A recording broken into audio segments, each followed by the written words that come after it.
How's everyone doing today? Welcome back to On the Ball and another round of Premier League predictions done and dusted. Scores on the screen as you can see it before the game week. 92 to Sim, 98 to myself. And the way the scoring works is 5 points for a completely correct scoreline, 1 point for a correct result. And the star man, once you pick that man, you cannot pick them again for the rest of the season. And we're going to start off, we should be starting off at Chelsea, no? Let's start off at Chelsea as Chelsea beat Burnley by 2-0. Sim starts off the week with a bang with a 5-pointer. I got only 1 point for this one for predicting 3-0. I thought maybe as Enzo scored on the 88th minute, I thought maybe Chelsea would seal the deal with another goal, but wasn't to be. But yeah, look, we all fully expected Chelsea to win this game. Broke the deadlock just before half-time, and you never thought anything other than a Chelsea win would happen. Yeah, it's a pretty simple one for Chelsea. The big question is, into second, are they Arsenal's biggest title rivals? Right? Well, right 6 now, points behind. They got Arsenal coming up next weekend. Are they the ones showing they're the ones who could maybe take Arsenal the distance? Is there any chance they could be in a title race? Well, you got to say fair play to Chelsea because at this moment in time, they are the closest ones. 6 points behind Arsenal. Arsenal go to Stamford Bridge next weekend. If Arsenal beat them, then you'd probably say Man City go back to being the closest challengers. But, you know, right now you could say Chelsea are. But I do think Man City will finish above Chelsea come the end of the season. Yeah, that's the thing. Do I truly believe they're actually going to challenge Arsenal for the title? Like, as much as they're in good form, but I watch them play. They are good. Don't get me wrong. I think they're a stable team, and I think he's proven last season. He got them top 4. He won them the Conference League. He won them the Club World Cup. He's proving that he can get Chelsea playing with a bit of stability. But in terms of, you know, going relentlessly towards a title charge and having that quality to just keep pace with the top teams, like in terms of going blow for blow with them, I'm not convinced, even though they're winning consistently at the moment, I'm not convinced they're going to go toe-to-toe with Arsenal. I think with Chelsea, you know what it is? I really think they're on the right path.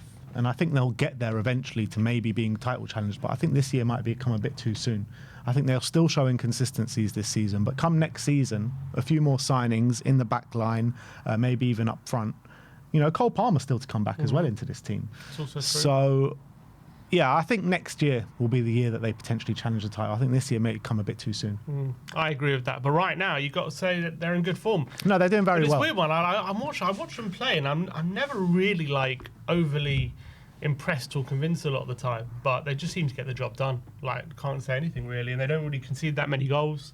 And, you know, you do have a lot of quality. We know that. Last season, I think, maybe in the wide areas that their wingers weren't really up to it as much as maybe this season. They're starting to add. I think Neto's playing a lot better. Esteval, you've seen what he brings. Garnacho, he's doing all right. They need some more firepower because Delap ain't doing it. João Pedro, I'm not sure if he's a number 9. But Cole Palmer is to come back, so he does add that. So I still think they're missing some key quality, but he's doing a great job with the Maresca. Can't really say anything about it. On the other hand, Burnley just losing every week pretty much. Don't hold much hope for them to staying up, to be honest. Well, they're only 2 points, only 1 point off West Ham in 17, so they're keeping pace with the pack at the moment. But as you say, 3 losses in a row. They struggle to score goals, and they base their game on defensive solidity. But unfortunately, it hasn't really translated into the Premier League. Yeah, but you know, you look at it. I think Fulham are able to get results here and there. Forest are starting to turn a corner a bit. They've just got back-to-back wins. West Ham as well, starting to turn a corner a little bit, getting points on the board. So I really don't hold too much hope for them. Like, I can't see them stepping up. They got Brentford next, and then they got Fulham coming up. So a couple of massive games there for Burnley. Yeah. All right. Let's move on. And one of the shock results of the weekend, I mean, can we keep calling it? I guess we can because it is at Anfield. But Liverpool 0, Nottingham Forest 3, Liverpool ditched at Anfield. Sim went for 3-1 to Liverpool. I went for 2-0 to Liverpool. 12th in the league. Liverpool are falling like a ton of bricks right now, which is unbelievable to see. How much pressure is Arne Slot under right now? He's coming under more and more. I think the fact that they won the league, obviously, last season gives you a lot of credit in the bank. But we've seen Ranieri got sacked after winning the league. Mourinho's been sacked the season after winning the league. Conte won a league and left at the end of the next season as well. So this is not unfamiliar territory for even, I remember Pellegrini won a league and then the next season he got sacked at Man City. So it's not impossible that it can happen. And right now, they are losing week after week. There's been no signs of improvement. Although what I would say is I was watching the game, it was a very odd one because I thought Liverpool were really good for the first half an hour, and they were having loads of chances, and I thought, okay, it's only a matter of time before they score. And out of nowhere, basically against run of play, Forest take the lead, and it just seemed as though as soon as that goal went in, their heads dropped, Liverpool, and it's like they kind of had this feeling, oh, here we go again. But we keep going behind, don't they? We've seen that, though, over the years, especially with Spurs. We've seen this on multiple occasions where we know we're better than what we're showing, but confidence is so low where you can plan for a game, you can get yourselves up at the beginning, but as soon as one thing goes wrong, it's like a house of cards, isn't it? And it all just falls down. And you know, this seems to be happening with Liverpool a lot. No, that's exactly what did happen. Murillo scored. Within a minute, they could have been 2-0 down there and got very lucky. I don't know why the goal got ruled out. And then the second half just completely, I think within a minute of the second half, there was 2-0, wasn't it? And then 3-0 later on. And it was just a really weird game. But credit to Forest, they just kind of, they you know who was amazing. And he's been phenomenal all season. But in this game, I was watching him very closely. Elliot Anderson, man. Oh, my God. He was absolutely everywhere. He is a phenomenal, phenomenal player. I really thought when he was like breaking into that Newcastle team, I saw like a good little player, but I thought he was basically like a very good version of like Lee Camo or something. I thought he was like basically Palinia. Lee Camo? Okay, João Palinia, if I'm being kind. Like I thought he was basically just a shin kicker. Really? What? Is that what you thought? That's what I thought. I'm looking at him now. He is taking his game on so much. He's incredible on the ball. Incredible. He takes it on the half turn. He can spray passes, but also he has that defensive ability as well on him. He's an incredible player. And I thought in this game, in that first half an hour, if it wasn't for Anderson, it would have been about 2 or 3-0 because he was blocking things off the line. He was getting in front of shots. And he basically kept Forest in the game, and that gave them the platform to win. He's incredible, but how's these for stats? Nottingham Forest created a 0.21. Nottingham Forest created a 1.5 XG, 25%. Only, well, I guess I was only looking at the first half stats, so it was a much better reading. But you know, 25% possession of the ball, and they go to Anfield and win 3-0, which is just nuts, isn't it? Yeah, you don't need the ball to win games sometimes, and that's definitely what happened. Credit to Dyche, brilliant win. You know, they kept themselves in the game and they took their chances. And that's all you can ask for, really. Back on Arne Slot for a second, though. Like, surely, as a Liverpool manager defending the Premier League title, he can't have many more of these results and stay in a job, surely. Like 3-0 at home to Nottingham Forest at Anfield. Come on, man. Like, that should not be flying and it should not be acceptable. And you know what? With the news and with the rumours about Xavi Alonso right now, if Xavi Alonso ends up leaving Real Madrid very soon, I think Arne Slot definitely needs to watch his back. Definitely. All of a sudden, there's a manager who's got a Liverpool connection, great pedigree, could potentially be available right there. So there's even, I saw reports today in Germany that they're sounding out potentially Nagelsmann for when he leaves Germany. So that's also something that's being eyed up as well. So Slot, it's gone completely wrong this season. Like surprisingly, like they're 12th in the league. How can they be 12th after winning the league as comfortably as they did last season? Yeah, Alexander Isak, I think, broke a record or something for Liverpool. 4 starts and all losses. Jesus. How mad is that?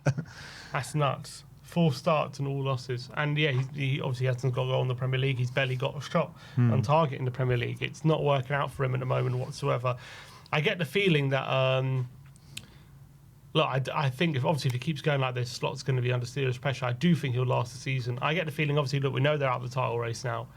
So it's kind of about, for Liverpool, how do they deem success this season? Is it about just getting in, if he gets back in the top 4 and wins a trophy and then we go again next season? Is that kind of the aim now? Because they're still very close, obviously. It's all very tight. I get the feeling it's going to be very difficult up until Jan. Maybe get a centre-back in or something in January. Get maybe a winger as well. And then second half of the season, they can have a strong finish. But I think it's going to be very difficult. They're in a funk at the moment and they can't seem to shake themselves out of it. I don't know, man. I think if these results carry on, I don't think they're going to carry on with the manager. Like, what justification can they have for keep losing games? Because there's no real justification for them to even be in this mess, even be in the results that they're getting right now. They've spent, however much they spent in the summer, a hell of a lot of money. They brought in top quality players. Yeah, you can argue whether they spent it in the right areas or not. And in terms of when you're looking at how Arsenal built their squad compared to how Liverpool built their squad, I think there's, Arsenal did it a lot better than the way Liverpool did. And obviously Liverpool went for Mark Guehi, he left it till the last minute and it didn't happen. And they're clearly missing a centre-back there with Konate just not at the levels. But you can't give a manager so much money and for it to go so badly. I think like a few more of these results, I reckon he's gone. What, interim things? What do you mean interim things? Like, is he going to put? They're going to instill an interim. They might do. They just need. I don't know. I don't know what they're going to do. But I think the Javi Alonso thing, if he does end up leaving, I think he's a dead cert. Okay, but let's say he doesn't leave. The rumours are quite heavily that he is going to leave. Okay, but let's say he doesn't. But it looks more likely that he is than he's not. There's rumours. We don't know yet. Let's say he doesn't leave. Yeah. Then what? Are they going to instill an interim? Klopp as an interim? You could do a lot worse, couldn't you? I think, look, they need to stop the rot somehow, and maybe changing the manager is one of the easiest things to do that. Like, they can't keep losing like this. No, they can't keep losing like this. It's especially, and I was saying at the beginning of the season, you can't call it, for me, you can't call it a transition season when you've just won the league and then you spend 400 million. Like, there's no reason for that to be a transition, but things have gone horribly wrong. And I don't know if they'll sack him. I think they're going to give him a bit of time. I think they'll give him time because how he much won the time? league. Let's say he won the league. I know he won the league, but let's say they go in like in a month's time. They're right in the thick of the busy period of the season, and results are still going the same way. Yeah, but is changing the manager the answer? I don't know. I'm not sure. I'm not sure they sack him because if the season is going that way anyway, then are you worth maybe letting him just ride it out and seeing if he can turn it around? Maybe, but if they have someone who they think is a safe pair of hands till the rest of the season, I don't know who that man could be. Maybe it can be Klopp as an interim till the end of the season. If that's viable, I can see it happening. If there's anyone that would be willing to step in and just save Liverpool's season, it will be Jurgen Klopp, won't it? But he's got a job right now. That's the thing. If Klopp is willing to come back and these results continue, that's something that could actually happen. Yeah, I agree. But I don't know if he is. They have to sound him out. The reality is these results can't carry on because the manager surely has to be under serious pressure right now, like serious. Like 3-0 at home to Nottingham Forest. I think he needs to drop Salah. Yeah. I think he needs to do just change something drastic. Maybe, I don't know. He has to do something drastic because at the moment he's kind of just like doing the same thing each game, and it's weird. I watch them; they do create a lot, but as soon as they concede a goal, their heads drop, and all of a sudden everything falls apart. They're just so open at the back. They're just you can create chances against them so easily, Liverpool. And I don't know what's going on with Konate, but he just seems like a shadow of his former self. And it must be really frustrating for Virgil van Dijk playing alongside him right now because he is just woeful. And they've only got Joe Gomez. Only Joe Gomez to step in. So, I don't know, maybe just play Joe Gomez instead of Konate. Just to try and shore up a little bit. Obviously, they really wanted Guehi, didn't they? Yeah. Didn't happen. And that looks like it's a massive blow at the moment, doesn't it? Yeah. But, yeah, Liverpool definitely, some worrying signs there. In terms of Nottingham Forest, though, back-to-back wins for Sean Dyche against Liverpool and Leeds. And, yeah, things are going much better for Forest now. It's a great win. I think this way of playing probably suits his team a bit more. Well, I would say at least this is what they're used to. And I think Dyche has just gotten back to basics. And what they've gone to Anfield, they kept it. They just rode the storm out for the first half an hour. Could have easily been a goal or two down, but they weren't. And then as soon as they got a foothold in the game, they managed it brilliantly, I have to say. Yeah. All right, so let's move on to Bournemouth against West Ham. 2-2 at the Vitalities. I went for 2-1 to Bournemouth, so I went for 3-1 to Bournemouth, so 0 points there. This was very similar, actually, to the game against Aston Villa last week, where Bournemouth were really bad in the first half. They go 2-0 down. Second half, they just absolutely they go for it. And this time they got the 2 goals back, where against Villa, they didn't get the 2 goals back and they just caught on the break 2 times. So I think Iraola needs to be looking at why these first halves keep happening, because now it's 2 games in a row where they've conceded 2 goals and looked really poor in the first half. But look, credit to West Ham for capitalising, but they couldn't hold on. Yeah, Callum Wilson with a brace as well, and that's what 2 wins and a draw in their last 3 for West Ham. So Nuno starting to get some good results, and he's starting to turn things around for West Ham. Has he got a kind of a formula that's working? Yeah, Bournemouth's form of late has been very iffy, I think it's fair to say, after a really strong start. They're really struggling to find like some real consistency, and maybe we're starting to see like they had a very strong start, which surprised everyone after a summer where they did lose quite a few players. Maybe we're starting to see that revert a bit in a moment, but yeah, I think for Bournemouth, I think look, they're a good team. We know they expect maybe to be challenging in the top half, so I don't think they'll be too kind of upset. But I think after the start to the season they had maybe dreams of qualifying for Europe and being in that conversation. They're still there, but their form of play has not been great. Since the 21st of September, they've only had 2 wins. And that's 3, 6, 7, 8, 9, 8 games. 8 games, 2 wins, which, they got so much credit for how well they were doing. To be honest, there's only 2 losses in there and, some draws against some good. They drew with West Ham, they drew with Palace, they drew with Leeds, and they drew with Newcastle, and they beat Fulham and Forest. And look, they've lost to Man City and Aston Villa, which can happen to anyone, to be honest. So I guess it's not too worrying, is it? Because they've had some difficult games in that period. Yeah, and I just think the way they play as well is just very chaotic. You're going to get some wild swings sometimes, and that can happen. Yeah. But you say, are West Ham back on track, or is it worrying that they let it slip a 2-0 lead at half-time?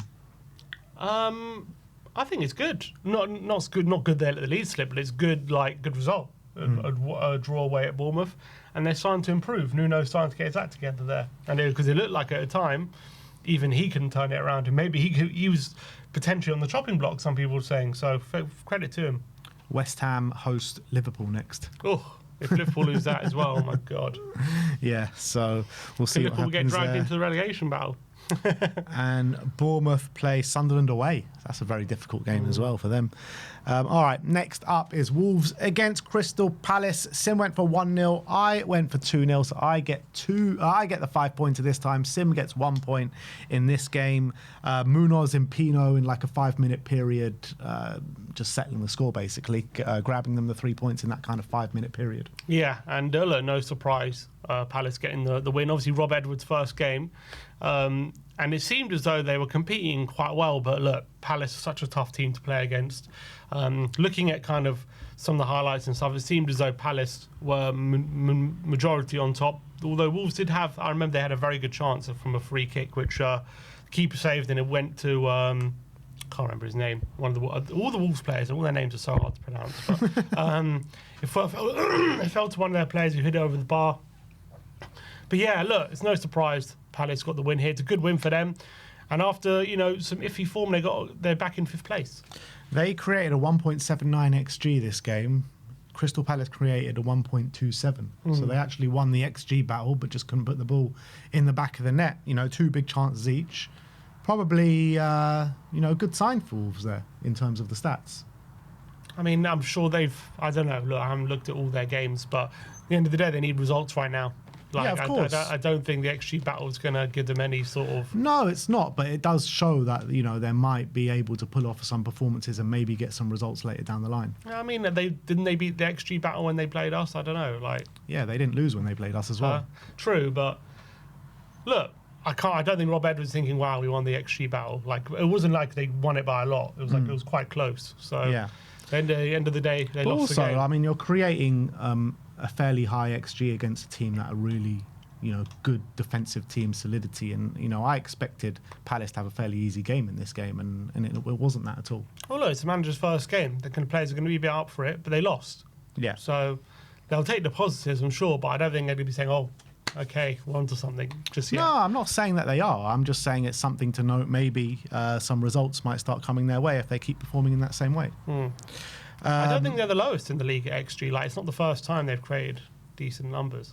I think they're fairly low down though, aren't they? I think they're above us for XG. but I think like one place above us. Yeah, exactly. All right. What's this one? Brighton against Brentford. No, we should go into Newcastle. Oh, no, Brighton against Brentford. Yeah, 2-1 to Brighton. Sim went for 2-2. I went for 2-1. Sim was penalty. so close to a 5-pointer in this game. 2-1 going into the last minute. Brentford get a penalty. He slotted the first penalty in the first half, but in the second half, he could not do the business. Igor Thiago. Cost me a 5-pointer. When I saw Brentford got a penalty, no way. All right, here we go. But wasn't to be on this occasion. At least Welbeck got a goal. But yeah, look, good win for Brighton. I thought they would struggle in this game and they went 1-0 down, but they turned it around impressively. Yeah, you got to give them credit because Thiago puts them 1-0 up, half an hour gone with the penalty. Bournemouth pushing. Welbeck, in his scintillating form, gets one with 20 minutes to go. They turn it around with Hinchelwood, about 5 minutes to go. And look, they gave away the penalty at the end of the day, missed, and they held on for the 3 points. So lovely goal by Welbeck. Yeah. Lovely goal as well. Brighton up to 6th. Yeah. Up to 6th, a point behind Palace, 2 points behind Villa. So it's so tight at the moment at the top. But one win and you're in the top 5 contention, and one loss and all of a sudden you're potentially bottom half. That's how tight it is at the moment. Yeah, go away to Forest next game. Brentford, could have got more out of the game. I think if you're a Brentford fan, you've got to be delighted with the way the things are going this season. Some exciting football on display in terms of the way they're counter-attacking. Some real talents up front with Igor Thiago, Utara, and Kevin Schade. I think all three of them are having such a good season. And after getting gutted the way they did, I think they've got to be delighted. Yeah, even though they lost this game. Thiago just keeps scoring, doesn't he? I know he missed the penalty, but I think he's on 8 goals now. Was he second Is he second for goals? I think was that 8th or 9th goal, I think it might have been. So he just keeps scoring. Yeah, unbelievable. Fulham against Sunderland. Sunderland come crashing down to earth at Craven Cottage as they lose 1-0 to Fulham. Sim went for 0-0. I went for 1-1. And I think it was last minute goal? Yeah, Raul Jimenez scores with 5 minutes to go. Another one on to close on. Sim was very close to the 5-pointer yet again. Frustrating. But look, massive win for Fulham, if anything. I think Fulham always, tough nut to crack at Craven Cottage, always a tough place to go. But I really thought this game they were both going to cancel each other out. But Raul Jimenez finds that moment right at the end of the game. Fair play to him. Must be his first goal in a while. I don't remember when's the last time he scored. But good win. And look, there was real fears before this game. Are Fulham really getting dragged into that relegation battle? And I'm not saying those fears are gone, but it's a big win against a decent Sunderland side to just calm people's anxiety, I'd say, at Fulham. I always thought their kind of home form would keep them a bit clear of it because they have stayed consistent at home, even if they are quite close to the bottom. And impressive performance and impressive win at home because they were well-deserved victors, to be honest. They created a high XG as well. They had a number of big chances during the game and limited Sunderland to very little. To be honest, I'm looking at, I think in terms of relegation, I think I'm looking at the bottom 3 right now, to be honest. Yeah, 100%. I don't think it's changing. 100%. That's what I think as well because you're looking at Wolves, Burnley and Leeds. They're struggling to get any points on the board where everyone above them are now picking up the points. So it's going to be very hard. They need to start picking up points now. Literally, otherwise the gap's going to get too big. Newcastle against Manchester City, 2-1 to Newcastle. As everyone was saying, Man City are back in the title race. Man City are here to play. Man City are going to be chasing Arsenal. As soon as Pep Guardiola says the season starts this weekend, they lose at St James's Park. And, we always knew that Newcastle were capable of pulling off a result like this at St James's Park. And that's what came to pass. We both predicted 2-1 to Man City, and it was the opposite. Yeah, I think this one will really sting for Pep because I think he knew, especially with the North London derby coming up on Sunday, which was look, it didn't happen, but potential in his eyes. Could Arsenal drop points? He really had to put the pressure on them, and he really had to start. If you're going to saying all these big words before kickoff, season starts here, this is where the big stretch of games comes where you really can build momentum. To start that off straight away with a loss, if he knows if he would have gone to St James's Park, was a tough place to go, that would have kind of put the gauntlet down a bit and said, look, we ain't giving up this title race. If you're gonna win this title, you're going to have to outpace us. But to start that run with a loss has got to be tough to take for Pep. Because I think for a manager who's won multiple titles, he probably would have known this was a crucial game. And the annoying thing was they didn't play badly. I thought I thought it wasn't like I've seen games before where Newcastle have just, where their intensity is so high they just overrun you. That's not kind of what happened. I thought Man City were very much in the game. Even when Newcastle scored, they equalised very quickly. I thought there was something weird about the winner though. That looked offside to me. I know there's this semi-automated and all this stuff, but I've seen the images again. I don't know. There's something off about it. It looked like Bruno's leg was definitely further in front than Ruben Well, they Dias. judged it by like the arm or something, or like by the shoulder. This is what I've been saying. No one knows where to draw it on the arm. I've been saying this. Like they say, it's like the bottom of the armpit or something stupid. Like you could draw it anywhere here, and you just have to accept it. And it's as if like but it seems that's what they did. Yeah, it's as if VAR don't know themselves where exactly they have to draw it. They need to be more specific specifications for where you're drawing it on the arm. That's why I've always said just do it from the feet, because who cares about where you're drawing it on the arm for offside? I think that is patently ridiculous. To draw on the feet so everyone can see that's where you're drawing the line from. All this like judging it where on the arm are we drawing it, I think it's ridiculous. It is a bunch of nonsense.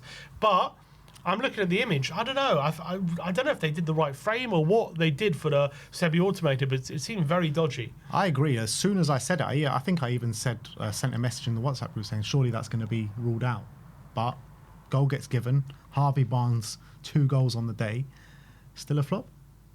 Still a flop. Well, I said he would flop in his first season. I think he did well. He got massively injured.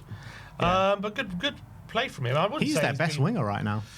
Well, Gordon's flopping at the moment, but he's Yeah. not a flop. But he's playing well at the moment, Barnes. Yeah, give him Yeah, I credit. think he's their best winger. You know, he's scoring goals. I think he's doing better than Elanga, better than Gordon. So you've got to say he's doing very well right now. He's doing well. I don't think he's anything special. He's doing well. All right, I don't need to put him down. He's doing well, yeah. All right, you're calling Doing me out better. for calling him a flop. I think he's doing okay. I'm not calling you, I'm asking you, is he still a flop? It's just a yes or no answer question. He's doing okay.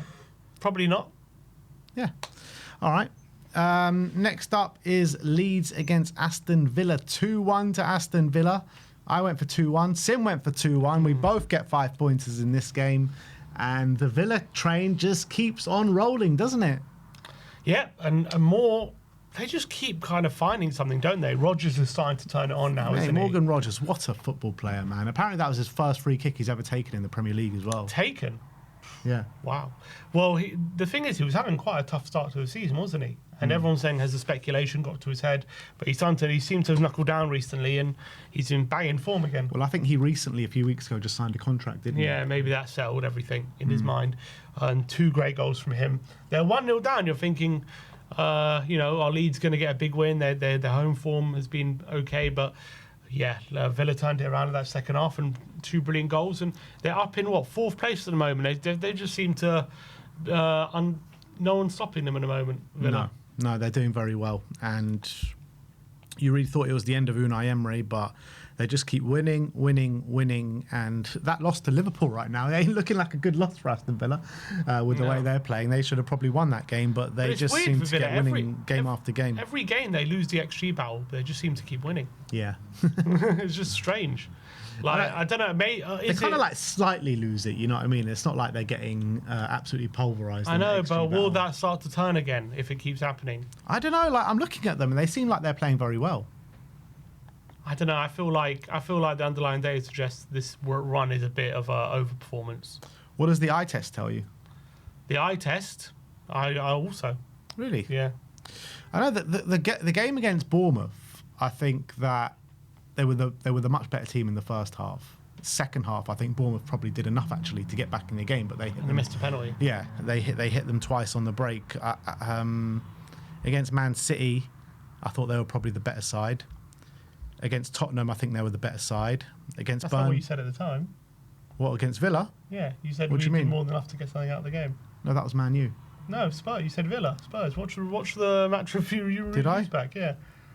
You said we shouldn't have lost. Well, we won the XG battle. To be fair, we did have 3 big chances that day. Yeah, maybe you're right. Maybe Spurs were the better side on the day. So, Okay, maybe Spurs was the odd one out there. Burnley, I think they probably did enough to win the game. Fulham, I mean, they're doing well enough to win games. I know, but it's the form. I'm saying should they really be on like, what was it, 6 wins out of 5 or something, 5 wins out of 6? I mean, I think it's just a bit of an overperformance. That's all I'm saying. Maybe it'll start to turn again. Maybe, but they got Wolves up next, Brighton away, Arsenal at home. They got. So win Wolves, then it's very tough. Yeah. Yeah. All right. Now we have to get into it. Arsenal 4, Tottenham 1 in the North London derby. We both went for 2-1 to Arsenal, so we were expecting a loss, but we weren't expecting something as big as this one because, look, let's be honest, this was just a complete embarrassment. It was a pathetic display from Tottenham Hotspur. Arsenal took complete advantage of how lacklustre and lacking of fight Spurs were on the day. They set up in a 3-4-3 formation, but it ended up being a kind of just 7 at the back and whoever else up front doing nothing. And even with all those men back, Spurs just gave away so much space, let Eze dance around and shoot from wherever he wanted. Literally, it was literally an annihilation on the day. And Arsenal barely got out of first gear. And you know what pissed me off the most? Like, I guarantee you, if Arsenal would have played anyone else that day, I reckon they would have dropped points just because of the how they buckle under the pressure sometimes. Because it's a North London derby, because we always roll over from at the Emirates, they absolutely smashed us that day. And you got to give credit to Arsenal, but I think this actually was showed more of how bad Spurs were instead of showing how good Arsenal were. I disagree. I think Arsenal were brilliant. And I think they battered us. I think Spurs were shocking, don't get me wrong, and we'll get into Frank in a minute. But I think this really did show for me Arsenal's title credentials. No Gabriel, no strikers, yet they were still able to play the way they were. No Odegaard, Eze stepping in. No Gabriel Hincapié seamlessly stepping in. Marino playing like a false number 9. I think they were fantastic. I think you've got to give credit where credit's due. Like they played brilliantly. The way they're set up to always be interchanging with their players, it's so hard to track. As much as Tottenham sat back, they also did pin us back as well, and you've got to give them credit for that. And they've barely, look, as much as Spurs were shocking, it's not like Tottenham are the only team to have struggled to get a shot on target against them this season. Like, a lot of teams have done that. I'm not saying that doesn't mean Tottenham are specifically bad. They were the worst of them all. But every team they've also come up against have struggled to register a shot on target. So to say this game, it might shows more about Spurs and Arsenal, I don't agree. And also, I think at the moment you got to say it's going to be they're going to take some stopping. As hard as it is for me to say that, they are going to take some stopping this season. Well, I don't disagree. They're heavy favourites. They've gone 6 points clear. They're the best team and the best squad in the league. I don't doubt that. But what I'm trying to say is that I think anyone would have beaten Spurs convincingly on the day the way Spurs performed. I think, literally, I think we were that bad. This was the worst display I've ever seen us put in the Emirates. And I've seen some real bad displays from Spurs, but there was no ambition to go forward. We played like a literal League Two side. That's what we played. We sat in a bank of 7 pretty much at the back, gave them all the space that they wanted to. And all we resorted to was long balls forward. And that's it. Like, we didn't even try, we didn't even attempt to play out the back or to try and break them down at all. I think we were the master. Look, don't get me wrong. Even if we would have played well, we still probably would have lost the game. But we wouldn't have looked as bad as we did. Yeah, that's fine. And we probably looked as bad as we did because Arsenal are phenomenal. Not really, because we looked this bad against Chelsea. Yeah, I know, but if you look at there's a graphic that was released before this game, the areas of control for Arsenal, they literally control every area of the pitch, and they did that against us, unfortunately. And this isn't the first time we've seen Spurs perform like this. No, it's not. I'm saying we're getting into Thomas Frank in a minute, but Arsenal do this to every team. Is my point. This isn't. They don't just do this to us. So I'm saying to say, like, this game showed more about us than them. I just think Arsenal showed that they can consistently play this way, and they're very much at the moment champions elect. And on top of that, Liverpool faltering, City struggling. City have already lost 4 games this season, and they're struggling to kind of keep pace with them. So I think unless there's something drastic happens in this Arsenal squad, I just don't see anyone stopping them, unfortunately. Yeah. But in terms of Frank, big question marks with Thomas Frank and where this Tottenham project is heading.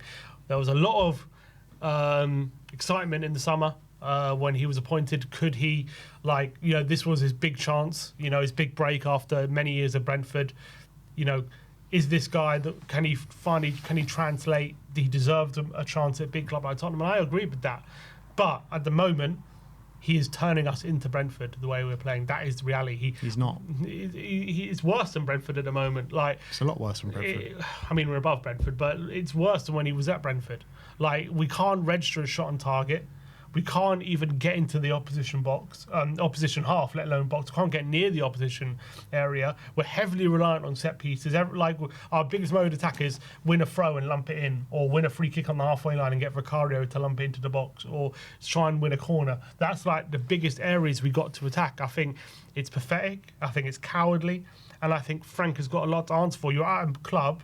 Whatever you want to say about Tottenham and their history, yes, I understand we don't have a history of always challenging league titles and stuff like that, but we do have a history of consistently challenging either the top four or, the European spots. And you've got a club where you've got one of the biggest resources in Europe, one of the biggest resources in the Premier League.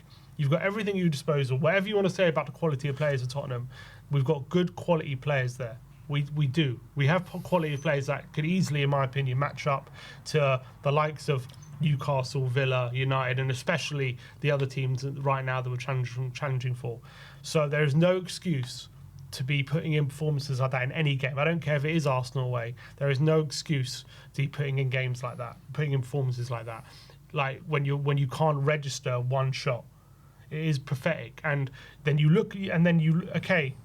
Fair enough, it's Arsenal away, it can be difficult, but then you look at the underlying data, we're 19th in the league, 19th for shots on goal. We're 19th for chances created, right? These are very, very worrying stats. And regardless of whether Maddison, Kulusevski, Solanke are injured, you still got Simmons there. You've still got players. You've got Kudus there. You've got a young talent in Odegaard and Tell.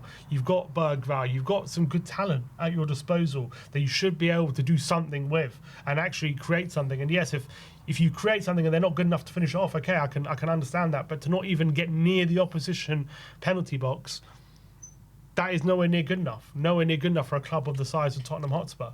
That is the reality. Mm-hmm. And look, it's very much Nuno vibes at the moment. Yeah, 100%. I think it is very much Nuno vibes, to be honest. And I think the last time when Nuno was our manager, we won games by the odd goal, very lucky to win them.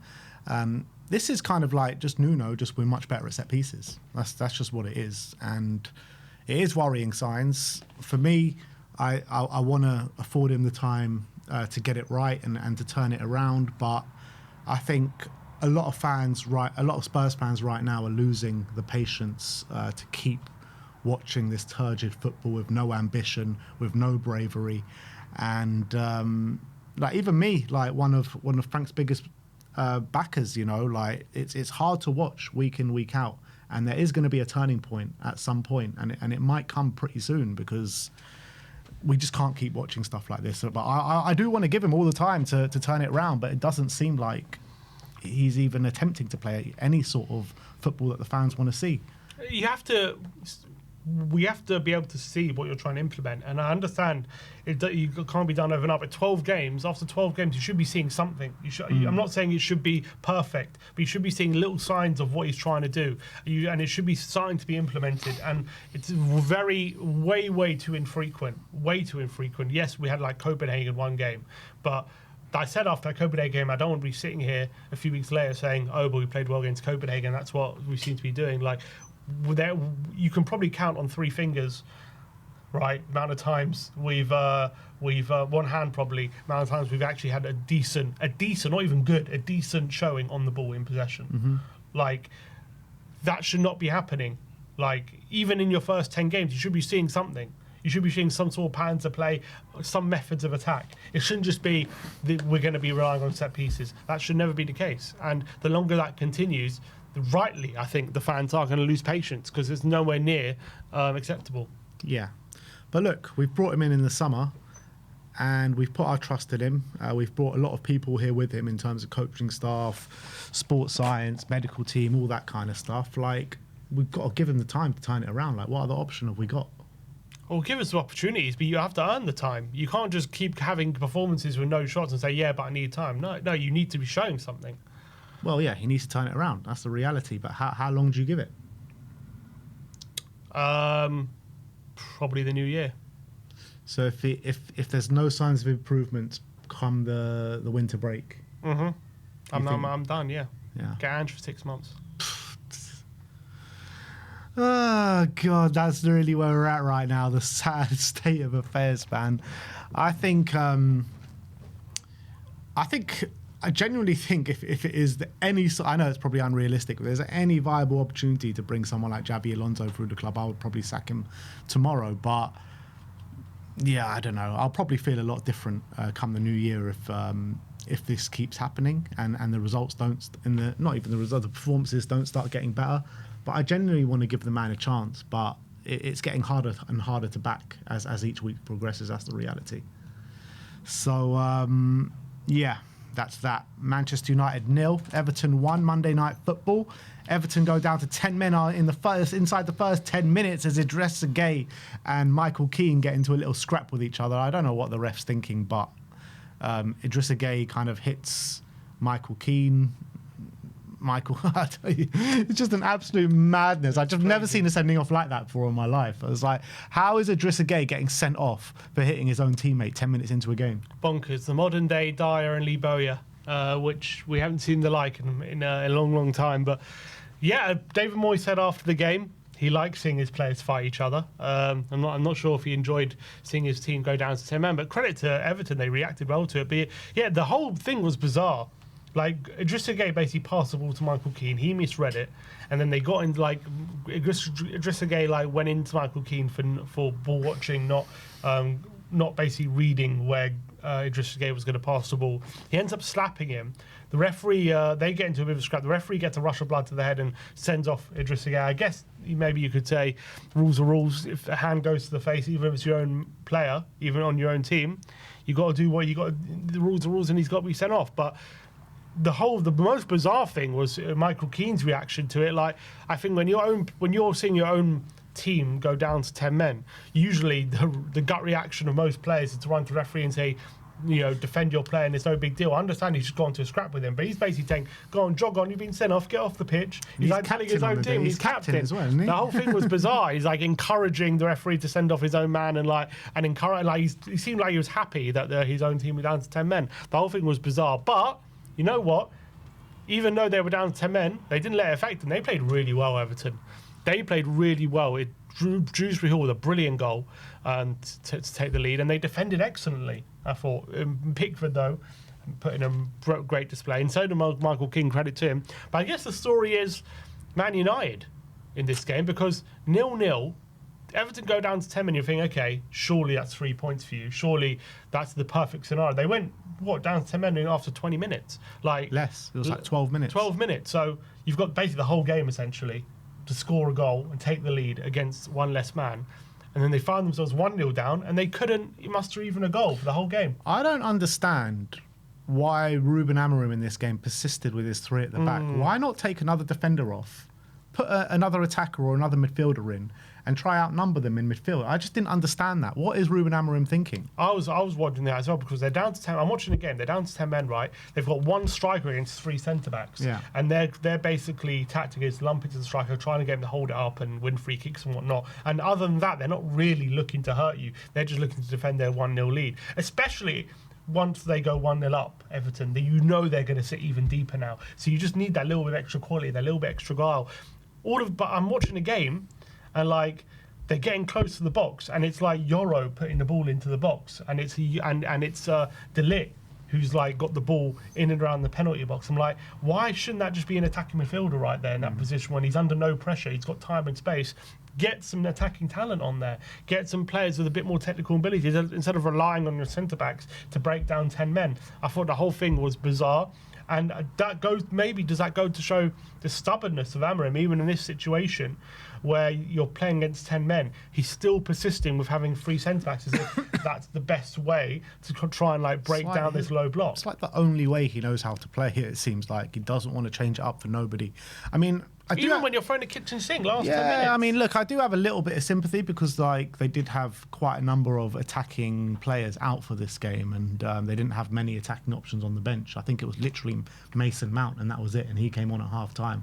I think the rest of their players were all defensive players on the bench. Okay. So I do have a bit of sympathy in that sense, but still, you've got to be doing a lot better tactically. I don't understand why the three at the back remained. Didn't make sense to me.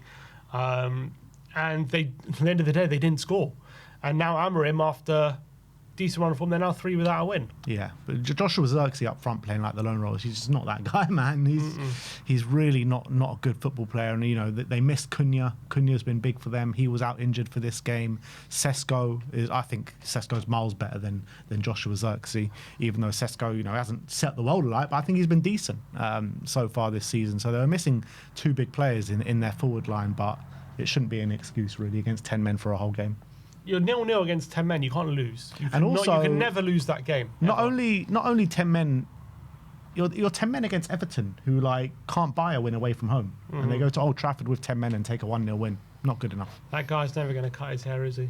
No, never. But after starts again next week. But I'm saying after a good run of form, they won 4 and 5, and now they're 3 without a win again. Yeah. So the pressure is going to start to build again. Yeah. So they go Crystal Palace away next game. And they ain't winning that.